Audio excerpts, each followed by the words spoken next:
Book of Acts, Chapter 11. Nabalitaan ng mga apostol at ng mga kapatid sa Judea na ang mga hindi Hudyo ay tumanggap din ng salita ng Diyos.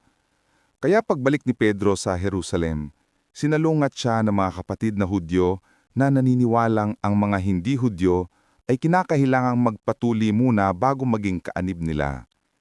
Sinabi nila kay Pedro, "Ikaw ay isang Hudyo. Bakit ka nakituloy at nakikain sa bahay ng mga hindi Hudyo na hindi tuli?"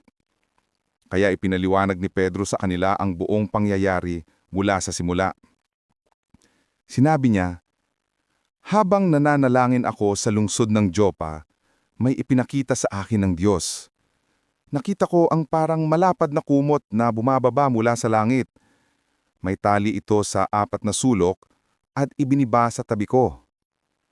Pinagmasdan ko itong mabuti at nakita ko roon ang lahat ng uri ng hayop, ang mga lumalakad kasama na rito ang mga mababangis, mga gumagapang at mga lumilipad.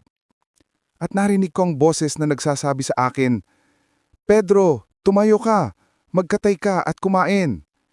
Pero sumagot ako, 'Panginoon, hindi ko magagawa iyan dahil hindi po talaga ako kumakain ng mga hayop na itinuturing na marumi at ipinagbabawal kainin.'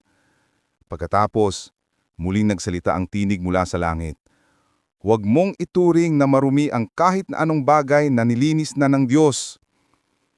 3 beses na ulit ang pangyayaring ito at pagkatapos ay hinila na pataas ang kumot. Nang mga oras ding iyon, dumating sa bahay na tinutuluyan ko ang 3 lalaki na galing sa Cesarea. Inutusan sila na sunduin ako. Sinabi ng banal na espiritu sa akin na huwag akong mag-alinlangang sumama sa kanila, at nang umalis na kami papunta sa bahay ni Cornelius sa Cesarea, sumama sa akin itong 6 na kapatid natin na taga-Joppa. Pagpasok namin doon, ikinuwento ni Cornelius sa amin na may nakita siyang anghel sa loob ng kanyang bahay na nagsabi sa kanya, "Magsugo ka sa Joppa para sunduin si Simon na tinatawag na Pedro. Sasabihin niya sa iyo kung paano ka maliligtas at ang iyong buong pamilya." At nang magsalita na ako, napuspos sila ng banal na espiritu tulad din ng nangyari sa atin noon. At naalala ko ang sinabi ng Panginoong Hesus, "Nagbautismo si Juan sa tubig, ngunit babautismohan kayo sa banal na espiritu." Kaya ang nangyari sa kanila ay nagpapatunay na ang ibinigay ng Diyos sa ating mga Hudyo nang sumampalataya tayo sa Panginoong Hesukristo ay ibinigay din niya sa mga hindi Hudyo. At kung ganoon ang gusto ng Diyos, sino ba ako para hadlangan siya? Nang marinig ng mga kapatid na Hudyo, hindi na nila binatiko si Pedro. Sa halip ay nagpuri sila sa Diyos. Sinabi nila, kung ganoon, ibinigay din ng Diyos sa mga hindi Hudyo ang pagkakataon na magsisi para matanggap nila ang buhay na walang hanggan. Simula nang mamatay si Esteban, nangalat ang mga mananampalataya dahil sa pag-uusig sa kanila. Ang iba ay nakarating sa Phoenicia, Cyprus at Antioch. Ipinapahayag nila ang magandang balita kahit saan sila pumunta, pero sa mga Hudyo lamang. Pero ang ibang mananampalataya na taga-Cyprus at taga-Cyrene ay pumunta sa Antioch at nagpahayag ng magandang balita tungkol sa Panginoong Hesus maging sa mga hindi Hudyo.